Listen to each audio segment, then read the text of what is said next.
Our next skater represents France, Gianni MOTILLA. And Gianni in his final junior Grand Prix season as well. In fact, actually, he could compete one more year. I saw him having some boot and blade issues earlier in the week. Hopefully that is all resolved now as we see him mark through the takeoff of what will be his opening element, triple axel. And he has a season's best of 53.57 and would really like to beat that right now.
Mark, we saw this young man yesterday in practice session. We were wondering, because you were talking about the axle takeoff and shoving. I said, man, it looks like he's got like stiff boots or the blade's wrong or whatever. We had no idea. We didn't know. We were just guessing because it didn't look normal. Tell the story.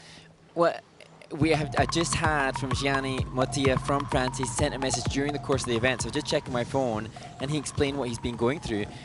He said that on Monday before leaving, his skates broke down completely and they were really dead, so he had to change them just before leaving. And he's having to compete with new skates.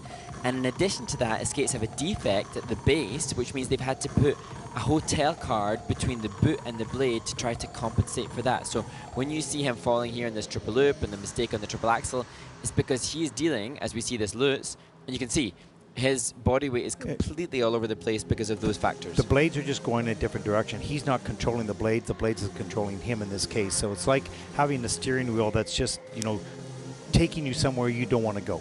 And I actually saw, before I saw you, Ted, I was coming up the stairs and I saw Malika, Tahir, and Gianni chatting quickly and kind of anxiously to somebody, and I was going to say hi, but I thought, oh, they're too deep in thought here. Yeah. I'm not going to interrupt. And now this is all making sense. That was when I arrived yesterday. And so the fact that Gianni and Malika have just pushed through this incredibly difficult experience and situation over the past few days, and that he's gone out and competed, is really admirable. No, very admirable, and I think that we see there's more situations than we're even aware of like that, and that's a strong. We saw that in practice yesterday, but we didn't know. Now we do, and we understand. You can see what happened. 47.16. That'll put Gianni currently in the 12th place. But 100 points for bravery going out there. Absolutely, he went for everything. Went for the triple axel. Went for all those things. It didn't work out. Couldn't control it. But I'm sure once they get broken in and get corrected, he'll be fine.